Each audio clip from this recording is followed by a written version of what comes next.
Welcome back to another episode of 4Cs. It's so good to be with you again as we continue in this pandemic and having fun with food and trying to find some stuff that gives us joy. So I hope you have fun today with me. I'm glad you're here, and it'll be great to join with Rob too. So today, we're going to cook one of my favorite pandemic dishes. It is salmon chowder. It's really easy, it doesn't take much time, and it's very nutritious, and it's satisfying on the stomach. So, what is in salmon chowder? Well, it's really easy. You get 2 cans of salmon from your store.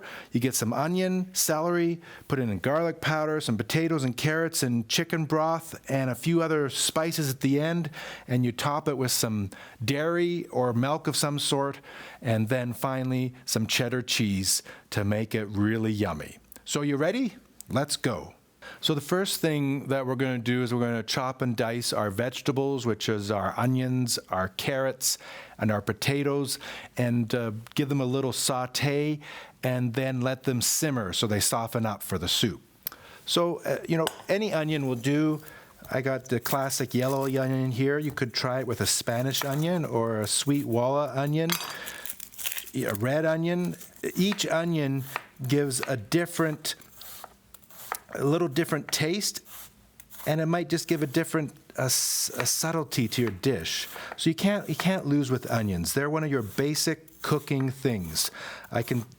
For me, you can never have too many onions in your dish, but that's me. I love onions and garlic and all those sorts of things. So for some people, onions are a no-no, but they're a wonderful base. That along with celery. In any soup, onions and celery give the base of the stock and add to it. Without onions and salad, I just don't know how you make a good soup without either one of them. So we'll put this in here. This is a little...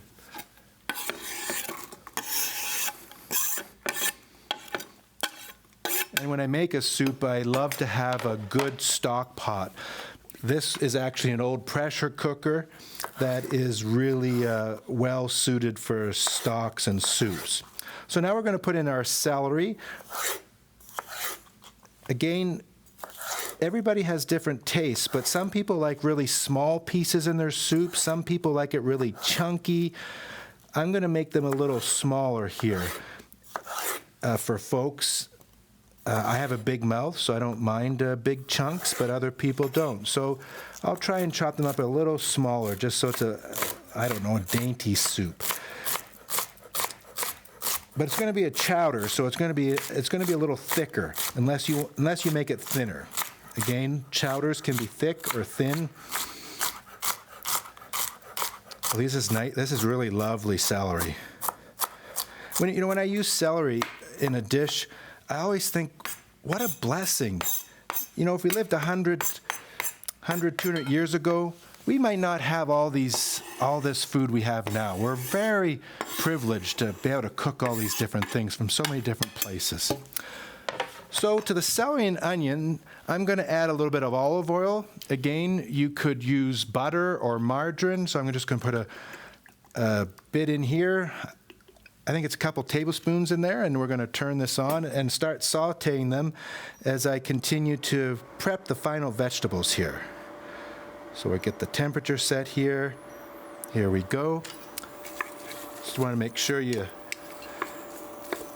don't burn them as you cook them, so you want to put on a medium heat and cook them. Now we're going to do the carrots here. I like to take the tops off. When I cook, I love good equipment, and with carrots and peelers, you have to have a good peeler, or it makes cooking a real bummer. If you can't peel something really quickly and efficiently, it just makes you a frustrated chef, a cook person, and you give up. But if you can get a nice, not too expensive peeler, it just makes peeling a joy. And many of you may be thinking, well, I'm tired of cooking, and I've been cooking for years, and, well, maybe get some new equipment, new kitchen equipment. I think it's always a joy to get something new in the kitchen. to help you cook and to make things. Cooking's supposed to be fun, I think, and it's help us to bring community together and times of conversation. When you're at a party, where do people end up in your house? It's in the kitchen, isn't it? That's where everybody ends up when you have a party. It's in the kitchen. They love to be there when someone's cooking and talking. And I sure miss that in the pandemic, where we can be in our kitchens together, cooking and talking and having fun together. So again, I'm going to cut these carrots smaller for this dish so they're not huge chunks. I don't want a chunky chowder. That would be a good name for it, chunky salmon chowder. So again, as I said, I love a really good knife. As you can see, a good sharp knife just lets you just go along as quickly as possible. And always remember to keep those digits away from a sharp knife. When it gets smaller, I sort of shift them over here. And there we go. Some people might like their chunks smaller or bigger. Again, with cooking, there's not a right or wrong way. I mean, if you add too much pepper, you might ruin it, or too much salt. But when you're talking about your vegetables, your onions, your potatoes, you don't have to be a scientist to make it exact. Just get them out. I think I have more than the recipe calls for, but in a soup, I love a good amount of vegetables. So we're going to keep these going. I'm going to turn it up so we can just do a little quicker. So it calls for 2 potatoes, but these are small, so I'm going to use a few more here. So I don't peel my potatoes. I just use a paring knife here. I have big hands too. Now, if you have arthritis, it's a little harder to do this, then you might want to use a peeler. And with potatoes, I always want to stay away from any green bits. They're not good for you. That means that's the potato's photosynthesizing. It produces a toxin, so never use that. And if you see any blemishes, cut those off.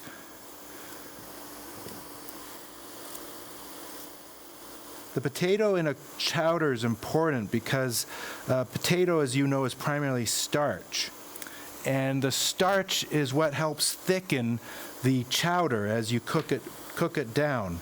And you know, potatoes are slippery, so we got our first blooper of the show here. Flying potatoes, and oh, you see right here, you see that green bit? See, that starts to produce a toxin, so you want to cut that out and cut down around it. You don't want that in your body. A little bit won't hurt you. You see it on potato chips sometimes and French fries. So I'm going to give this a stir here. Now you want to saute your celery and your onions until they're soft and translucent. You don't want to have them be crunchy in your soup. So then we'll cut our potatoes up here into small little bits.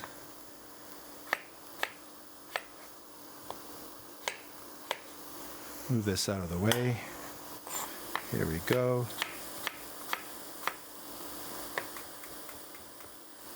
We're going to put our potatoes and our carrots in at the same time so you can leave them on your board. I don't know about you, but when I was young, I was maybe a different kid. Who knows? We're all different. But I used to like to watch the cooking shows when we were home from school.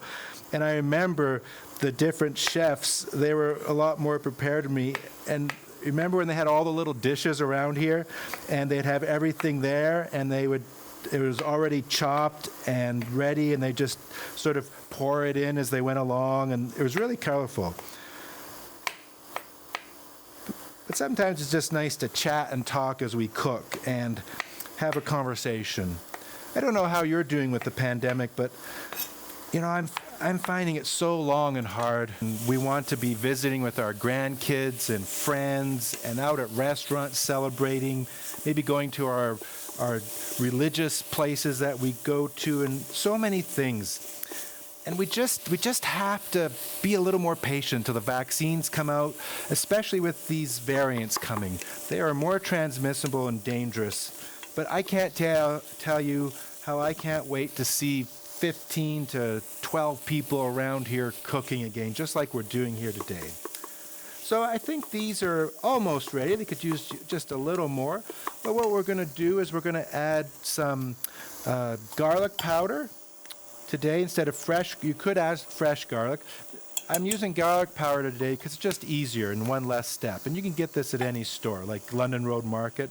Some dill or dill weed in here. Give it that nice chowder taste. We're going to add some pepper. Remember, pepper's always to taste. Same with salt. If you're on a special diet, you can leave the salt out of this, especially because the fish will have some salt in it. So if you're on a low salt diet, don't add any extra salt. Give that a stir.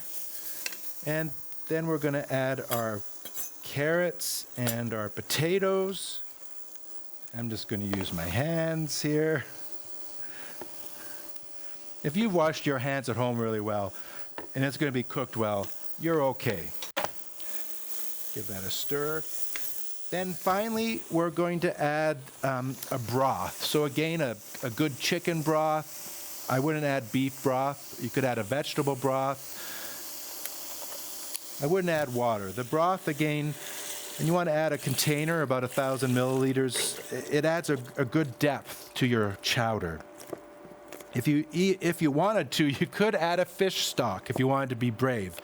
I remember once I got like a 30-pound grouper head and made homemade fish stock, and it was delicious.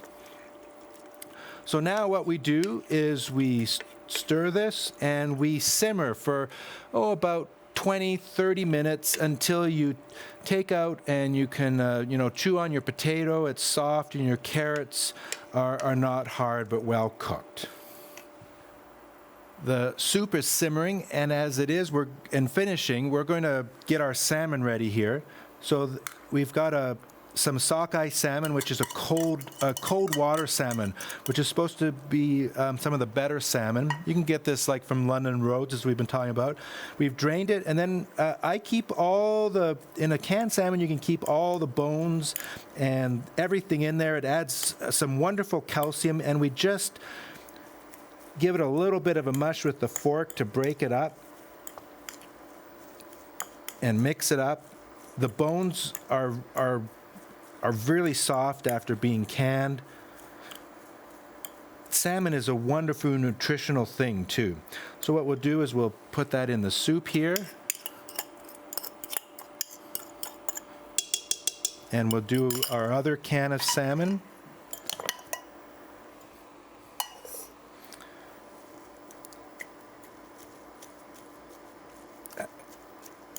I don't know if you've ever seen salmon spawn, but you can go to Kokanee out by Nelson in August. I don't know if we can go this year with everything, but it's a wonderful trip. It only takes 7 hours to drive out there. And at the end of August, they have the Kokanee salmon that live in the lake spawn up the creeks, and you can go watch them. You can watch the eagles come in. But salmon is a wonderful gift of the earth that we have, and so nutritious. So there we are, it's all mixed up. Perfect.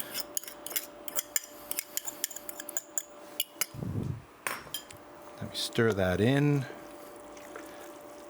Now once you start stirring the salmon in, you can let it continue to get hot, but you don't want it to get to boil, especially once we put the milk in. Do you see how thick this is? This is a nice thick chowder.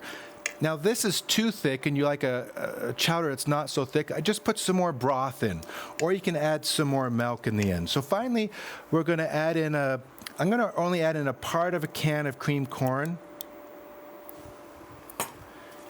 Give that a stir around. Oh, that's looking really lovely. See, the cream corn gave it a little more. And we're going to take my famous pinch of salt. And finally, we have the milk.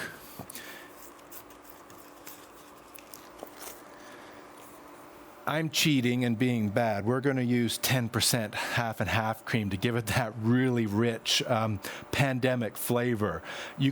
In some recipes, you can use evaporated milk, a can of evaporated milk. You could use 2% milk.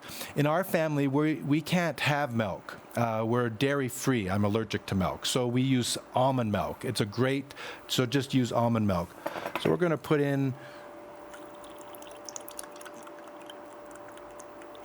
a good cup, maybe a little more. We'll see how it looks here. Depends how thick you want it.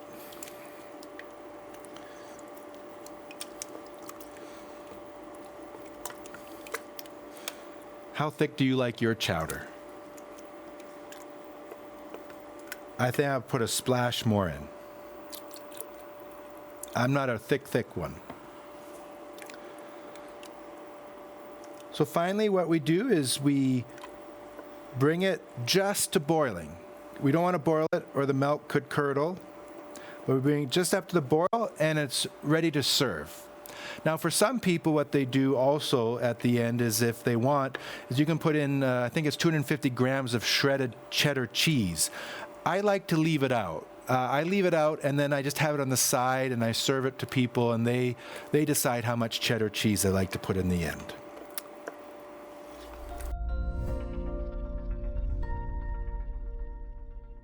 Well, Rob, oh my goodness! Here's our salmon chowder. Delicious, Trevor. Look at that.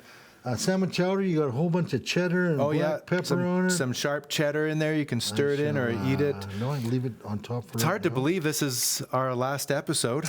Well, it was fun, wasn't it? It was great. It was fun. We can do this. We can do this every week. I think so. Just so we can eat. I know. Well, and we hope you've had a lot of fun with this too. What do you think? Good. Give me a quick recap of what you put in here.